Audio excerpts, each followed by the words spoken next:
Kembali lagi jumpa dengan saya Nur Siti Sirait.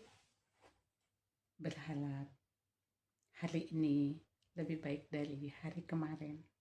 Buat teman-teman semua, tetap semangat. Pada video kali ini saya akan coba coba menjawab beberapa pertanyaan dari teman-teman ya, yang menonton video di YouTube channel saya. Ini sempit sekali tempat. Yang pertama dengan Bapak Sugiono. Pak Sugiono, selamat sore. Semangat dan semoga kita cepat pulih. Tetap semangat. Bapak menanyakan bagaimana cara mengatasi kaki mencengkeram. Tadi saya lihat di YouTube-nya orang di YouTube, ada itu di YouTube. Cara untuk mengatasi, jadi kaki mencengkeram itu katanya karena lututnya kaku. Jadi yang dilatih katanya lututnya dengan cara kayak pegangan diri jongkok seperti itu. Jadi digerak-gerakkan lututnya, gerak-gerakkan. Saya sendiri tidak mengalami hal seperti ini, Pak Sugiono.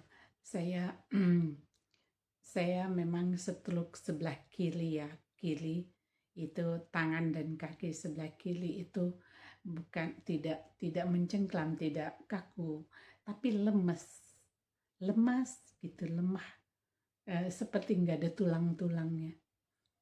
Jadi saya kan itu stroke itu karena ada sumbatan di otak kanan saya, ada 3 sumbatan. Terjadi sumbatan di otak kanan yang mengakibatkan tubuh saya sebelah kiri lemah. Mulai dari sini sampai ke kaki. Ini mulut saya sempat miring ya.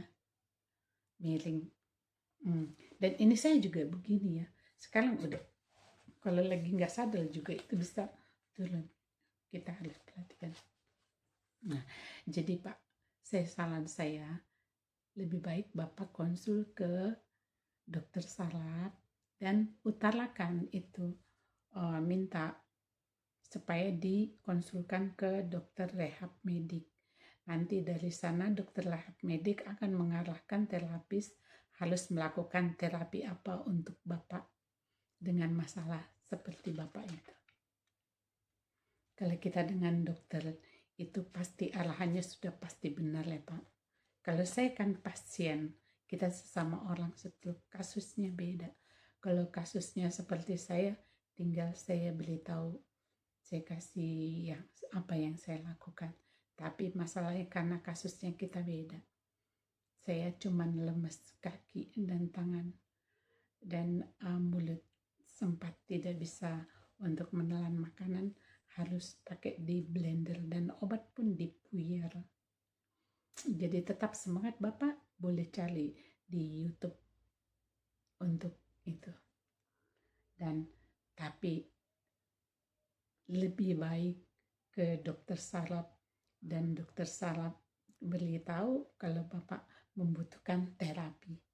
Nanti akan direkomendasikan ke dokter rehab medik. Dokter rehab medik akan kasih arahan ke terapis, terapi apa yang harus diberikan terhadap Bapak supaya memperbaiki itu. Tetap sabar melakukannya, itu harus dengan sabar dan rajin tiap hari, pagi dan sore. Oke? Tetap semangat. Iya. Kemudian ini buat Mbak Nanu Sugiyarno 4219. Stroke bagian mana? Sudah berapa lama sakitnya? Iya, seperti tadi saya katakan, saya stroke bagian kiri karena ada penyumbatan di otak kanan, 3 penyumbatan. Dan saya Juli kemarin sudah 3 tahun. 3 tahun Juli, sekarang September, 3 tahun 2 bulan. Tepatnya di Juli tanggal 16 tahun 2021. Pada saat ada COVID itu, lagi ganasnya COVID.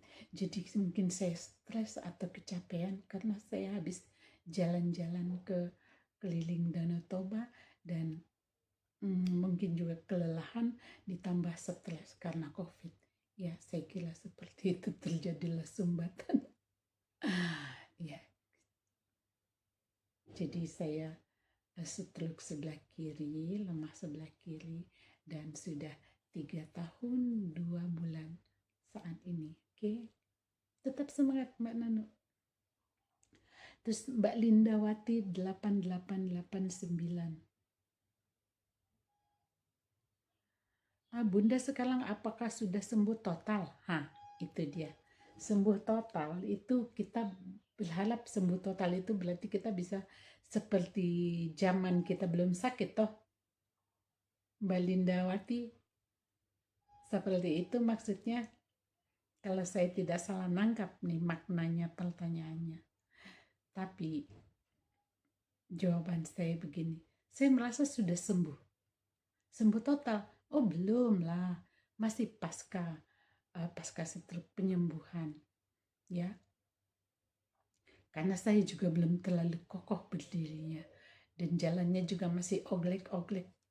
Nanti kapan saya bikin video saya berjalan ya secara lengkap dengan sampai di kaki, ya.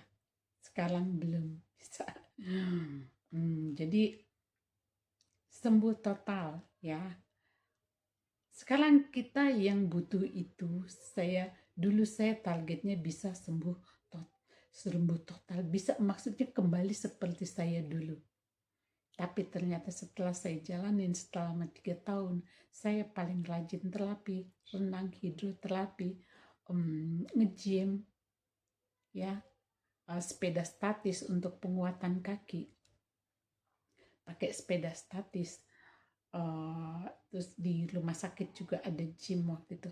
Saya lakukan sekarang, udah 3 tahun ya. Untuk okupasi terapi, saya lakukan rumah sakit 2 kali seminggu dan di rumah setiap hari 2 kali sehari. Tapi saya masih kondisi seperti ini. Jadi, tapi saya bersyukur sudah bisa mandiri. Nah, bagi saya, kalau sudah bisa mandiri itu berarti sudah sembuh dari stroke. Oke? Tetap semangat. Saya tidak berharap kembali seperti saya dulu, bisa selincah dulu segala macam, bisa aerobik, line dance, sepedaan, bisa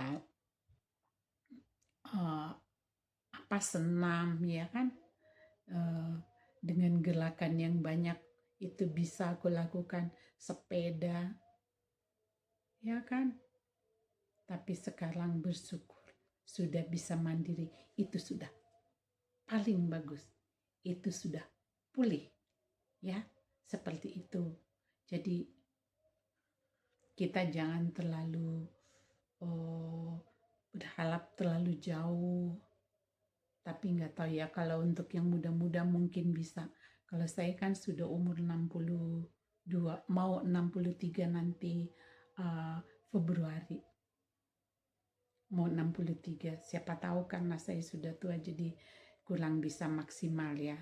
Tapi target saya tidak terlalu jauh.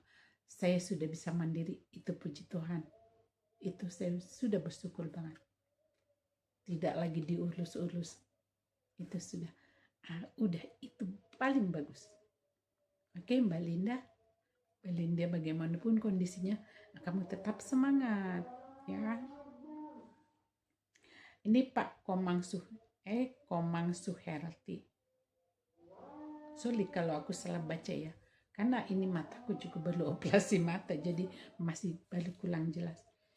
Ini bilangnya ini terapisnya bagus, telaten, satu persatu diajarin gerakannya. Dengan begitu stroke bisa cepat pulih. Iya, benar-benar itu memang terapis saya itu paling jempol, paling sabar, dan aku juga patuh sama dia. Dia bilang gerakin apa, lakukan apa di rumah, saya lakukan. Jadi terapis yang telaten dan pasien yang rajin dan telaten melakukan terapis itu yang paling bagus. Kalau terapisnya bagus, telaten dan rinci dia menjelaskan satu persatu gerakan dan dibimbing, tapi pasien tidak mau melakukannya. Banyak teman saya di RSPAD juga seperti itu. Ya, tidak ada kemajuan. Jadi harus terapisnya bagus, pasiennya pun harus rajin optimal menjalankan latihan terapi. Oke. Hati-hati, bagaimana kabar? Kiranya cepat pulih ya, jangan lupa terapi. Ikutin okupasi terapi. Dan kalau untuk kaki, saya bilang sih, dulu saya karena kaki lemah, saya di terapi gym. Gym itu di sana, di LSPAD itu, naik sepeda statis. Ya, oke. Sama latihan jalan lah, angkat-angkat kaki. Asidul 643 kaki, Ibu sudah kuat banget ya Bu. Saya masih nyeret katanya. Kaki saya sebenarnya belum terlalu kuat, tapi ya sudah lumayan. Saya jalan juga masih goyang-goyang ya, belum bisa jalan gitu lurus tenang gitu, enggak dek gitu, enggak begitu, masih dek masih gitu. Cuman kaki nyeret itu saya kira saya kalau lagi capek lelah, saya paksakan untuk jalan, itu kaki saya otomatis nyeret karena dia capek gitu. Nah kalau saya sudah capek, saya berhenti, nanti baru saya jalan lagi. Nah jalan itu kaki kita cenderung nyeret karena kita mau jalan cepat. Nah, jalan aja santai, angkat kakinya, letakkan, taruh, angkat, taruh. Kalau boleh tumit dulu yang turun ke lantai, baru telapak kaki. Jadi angkat, taruh, angkat, taruh. Perlahan saja, santai saja. Saya sudah perhatikan kaki saya nyeret karena saya mau cepat jalannya. Jadi kita jalan perlahan, coba Bapak lakukan jalan perlahan. Itu nanti otomatis dia tidak akan nyeret. Dan angkat dulu kakinya. Latihan angkat kaki tinggi-tinggi, turunkan. Angkat kaki tinggi-tinggi, seperti apa? Tentara. Mereka kalau jalan di tempat, nah seperti itu. Kalau tidak bisa seperti tentara itu, saya sambil pegangan pagar, pegangan kursi, baru saya jalan di tempat seperti gaya tentara. Oke? Semangat. Kalau boleh latihan renang. Renang itu buat tangan kita juga gerak, kaki kita juga gerak. Kalau belum bisa berenang, oke, tidak bisa berenang, jalan di kolam renang sambil melangkah karena kita tidak bakalan jatuh kalau jalan di air. Jangan di laut yang berombak, jangan di tempat yang dalam ya, yang kita bisa ini aja, kita jalan. Saya suka lari di air, saya bisa lari tapi di dalam air dan tidak akan pernah jatuh. Jadi itu oke. Lulu lama nih, stroke sebelah mana dan karena apa itu ya? Saya stroke sebelah kiri karena penyumbatan sebelah kanan otak kanan, ada 3 penyumbatan seperti itu. Dan saya tidak ada penyakit yang lain-lain ya, tidak ada penyakit lain, jantung, ginjal, gula darah tinggi, itu semua saya tidak ada ya, puji Tuhan. Ada yang bilang, salut deh lihat keluarga ibu, katanya suami membantu anak juga, katanya iya, puji Tuhan. Memang kita orang sakit itu butuh banget bantuan dan pelatihan dari keluarga ya. Lingkungan di sini juga baik-baik, tetangga saya baik-baik. Jadi saya tidak ada malu keluar baru stroke juga saya di luar itu dijemur di Di sini ada kayak lapangan kecil gitu, semua orang lewat di situ. Saya kursi roda saya ditaruh di situ dipanas-panasan. Setelah saya bisa berdiri, saya pegangan itu kursi roda, saya kelilingin kursi roda dengan susah payah sampai itu kursi roda pernah sampai hampir jatuh karena berat badan saya menopang ke situ. Jadi jangan pernah malu untuk latihan di luar, jangan pernah malu untuk kumpul dengan orang-orang sehat, dengan lingkungan. Ya, jangan pernah malu ke rumah ibadah. Misalnya Kristen, pergilah ibadah ke gereja. Misalnya Muslim atau Konghucu atau apapun itu, pergilah ibadah ke rumah ibadah supaya bersosialisasi dengan teman-teman seiman. Itu saling menyemangati dan kita belajar sosialisasi dengan orang sehat.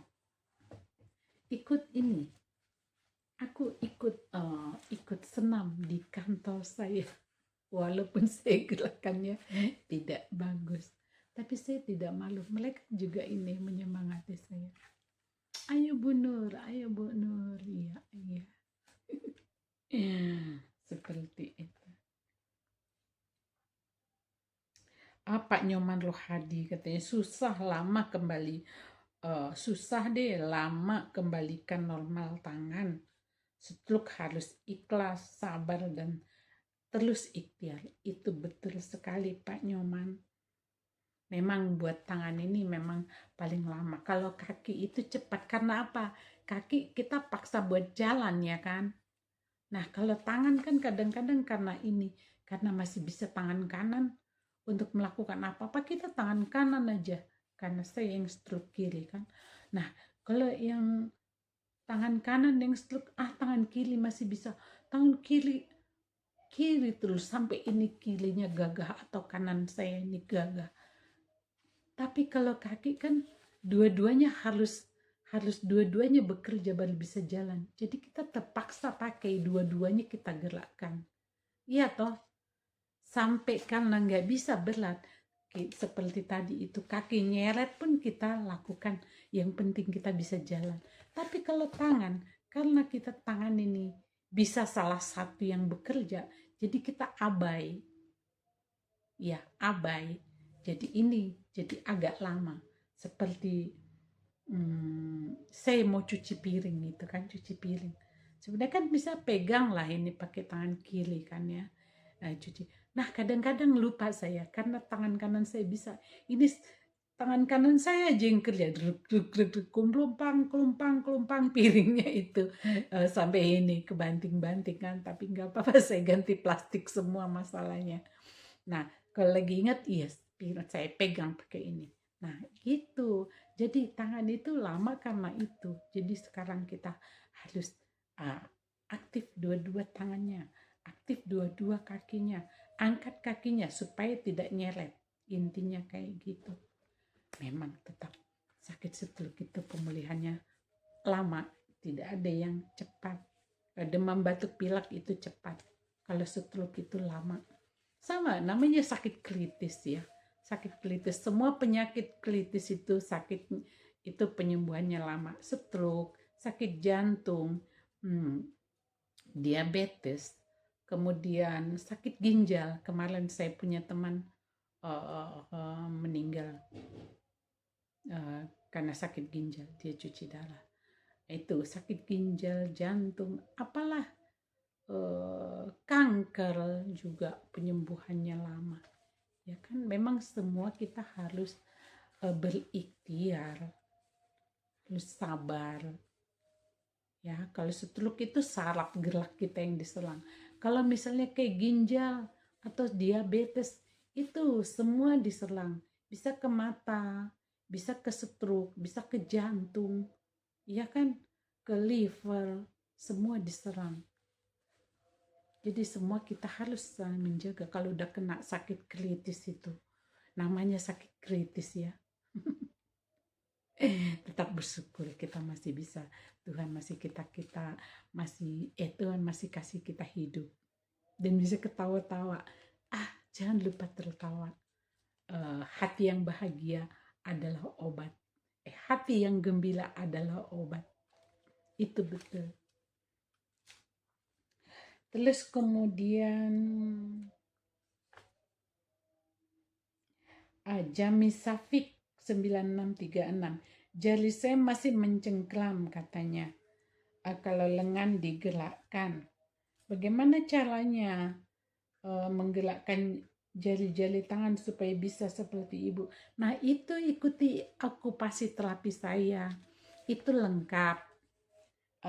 Pak Jami atau siapapun yang tangannya masih lemah atau kaku atau gimana, ikutin terapi okupasi saya. Itu lengkap semua. Saya sengaja izin dengan terapi saya supaya bisa membantu teman-teman yang senasib dengan saya. Saya hanya bisa bantu itu, tidak bisa yang lain. Kita tidak bisa langsung bertemu. Bagaimana kita mau bertemu ya? Untuk jalan aja susah ya kan? Tapi nanti mudah-mudahan ada saatnya kita bisa bertemu. Kalau kita sudah bisa jalan sedikit, ayo kita ketemuan di sana yuk, gitu kan? Kita ngobrol-ngobrol, ketawa-tawa di situ, ya kan? Oke. Jadi caranya lakukan terapi itu yang di YouTube saya. Nanti akan saya foto itunya terapi yang mana ya. Terapi yang mana nanti lihat ya di terakhir video, nanti mungkin bisa saya cantumkan di situ ya. Dan nanti saya kasih nomor WA saya, kemarin lupa lagi. Aduh, orang seteluk itu banyak lupanya. Udah lupa gerak, lupa juga janji. Terus kemudian ini Nurwati Samansa. Nurwati Samansa. Tangan saya belum bisa diangkat. Bagaimana caranya? Tadi itulah. Kalau tangan belum bisa diangkat, kita angkat. Kita bantu dengan tangan yang sehat ya. Kita bantu dengan tangan yang sehat. Tangan saya pun belum bisa sempurna untuk angkat gitu. Bantu pakai tangan. Nah, kalau di rumah sakit ada terapis ya, kita dibantu dengan terapis. Kalau di rumah, kalau ada keluarga, ada suami, ada anak atau siapapun keluarga minta tolong dengan lihat YouTube saya, gerakkan seperti itu. Kalau tidak, pas tidak ada orang, ya udah kita gerakkan sendiri. Terus kalau ada kesempatan untuk di kolam renang, gerakkan di kolam renang bisa. Karena air kan menopang tangan kita, ya kan. Terus kemudian nih, kalau di rumah untuk tangan tidak bisa bergerak, kita punya meja toh, di atas meja tuh kasih tepung-tepungan biar licin, atau kasih kain yang licin, atau kasih pakai kantong plastik ini tangan mulai dari sini ke sini, iket-iketin kantong plastik supaya dilicin. Terus kita bantu deh, letakkan tangan yang lemah di atas meja makan, ya, meja makan yang harus seini dengan kita, jangan di bawah gini, harus ini, ya kan. Kalau mejanya rendah mungkin kita duduk di bawah, seperti ini. Terus kita gerakkan tangan kita, kita bantu pakai tangan yang sehat ya. Ini tangannya usahakan ditapak begini, di atas meja. Kita gerakkan. Gimana lah caranya? Gerakkan. Kan kalau sudah kasih tepung-tepungan di atas meja, atau pakai kain-kain yang licin, atau pakai di atas kantong plastik, itu pasti bisa digerakkan gini licin ya. Saya dulu seperti itu kalau diajarin nama terapis saya. Seperti itu, waktu belum bisa bergerak sama sekali tangan saya, pertama-tama seperti itu. Kemudian saya setelah agak bisa gerak sedikit nih ya, saya mindahin biji catur. Biji catur belum bisa pegang begini biji caturnya. Jadi cuma kadang-kadang cuman gini, gitu. Ada juga videonya di YouTube saya. Nanti coba saya saya bikin ya, mungkin linknya atau saya videokan dari itu lagi, nanti coba saya kirim ya, seperti itu.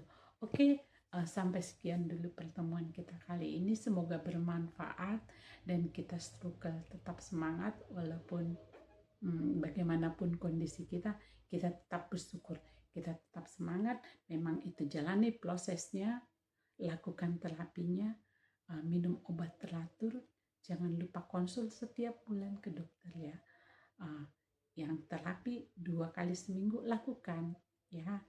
Oke, gak usah minum air dingin, jangan minum alkohol, jangan minum soft drink itu. Kalau mau minum manis kasih gula sedikit atau enggak pakai madu. Saya sekarang enggak pakai gula,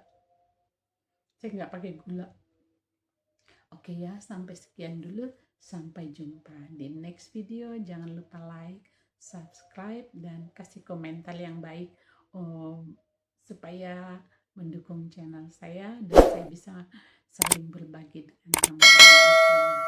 Oke, sampai jumpa lagi.